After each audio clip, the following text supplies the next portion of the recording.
Girls लोग एक और जो ये बीक होता है ना, गुस्सा, आजकल की लड़कियां ना बड़ी बिखिया जाती हैं, ऐसे देखेंगे ऐसे करते हैं। बताइए भगवान अगर कहीं अनचे ही रह के छोड़ दिया तो दिक्कतें हो जाएगा। तो ऐसा बीख मत किया कीजिए। जिंदगी में जो इंसान अपनी जुबान पे कंट्रोल कर लिया ना कि हमको क्या बोलना है, और गुस्सा पे कंट्रोल कर लिया ना, पूरी दुनिया को जीत सकता है।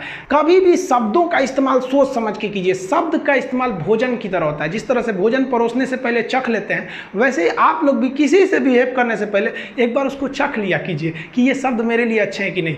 एक बार क्या था कि हम क्लास में पढ़ाते हैं, लड़कियां लेट हो जाती, जो लड़कियां देख रही हैं उनको पता होगा, अगर लड़की गलती से भी क्लास में लेट आई ना तो उसको बहुत बोलते थे हम।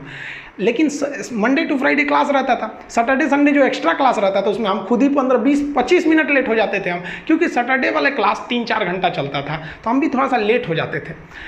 कोई लड़की बोलती नहीं थी। एक दिन एक लड़की बोली कि सर बताइए ना, हम लोग 10 मिनट लेट कर देते हैं, 5 मिनट लेट करते हैं, तो आप इतना बोलते हैं। आज आप इतना लेट आए हैं, लेकिन क्या करें, आपको तो बोलने वाला कोई है नहीं है। इनडायरेक्टली वो लड़की हमको बोलना ही चाहती थी कि आप क्यों लेट आ रहे हैं। लेकिन ज़रा सोचिए, अगर वही कहती कि हम लेट आते हैं तो बोलते हैं, आप लेट आएंगे तो कोई नहीं बोलेगा, क्या है, बात तो सेम है। लेकिन इतना बेहतरीन ढंग से बोली ना कि हमको खुद ही रियलाइज़ हो गया। हम कहें कि तू हमको सिखा रही है, हंसी मजाक में ख़त्म हो गया यहाँ चीज़ को। तो ये अगर आपको बोलने का तरीका आ गया ना, तो आप किसी को डांट भी दीजिएगा तो उसको समझ में नहीं आएगा कि जो हमको डांट रहा था, रियली में तो हमको डांटिए रही थी वो, लेकिन कितना घुमा के डांटी। तो गुस्सा पे कंट्रोल कीजिएगा।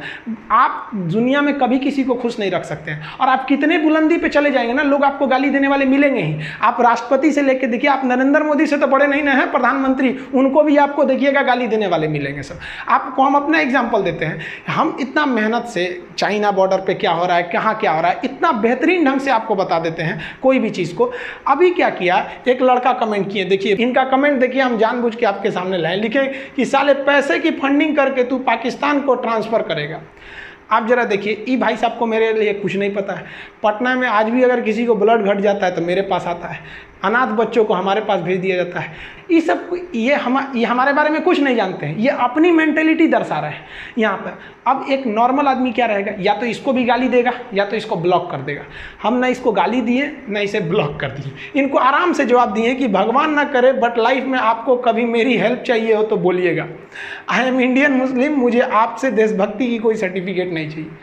आप बताइए, आप 100% कभी किसी को सेटिस्फाई नहीं कर सकते। कुछ लोग ऐसे होते हैं जो केवल इसीलिए पैदा हुए हैं कि दूसरे चीज़ में कमियां निकालें। आप ताजमहल घूमने जाइएगा, वहाँ भी ताजमहल की लोग कमियां निकालेंगे, और वो लोग कमी निकालेंगे जिनका खुद का घर कुछ काम का नहीं है, वो लोग उसमें कमी निकाल देते हैं। और इस तरह के घटिया लोग 1 से 2% हैं, बाकी 98% लोग अच्छे हैं। लेकिन समस्या क्या है कि वो 98% लोग शांति से रहते हैं, और यही तो खचरई करते हैं, ये दिख जाते हैं तो हमें लगता है पूरी समाज खराब है। नहीं बाबू, ऐसे लोग केवल 2% है, और इन्हें कोई नहीं ठीक कर सकता है। ये लोग कभी नहीं सुधरेंगे।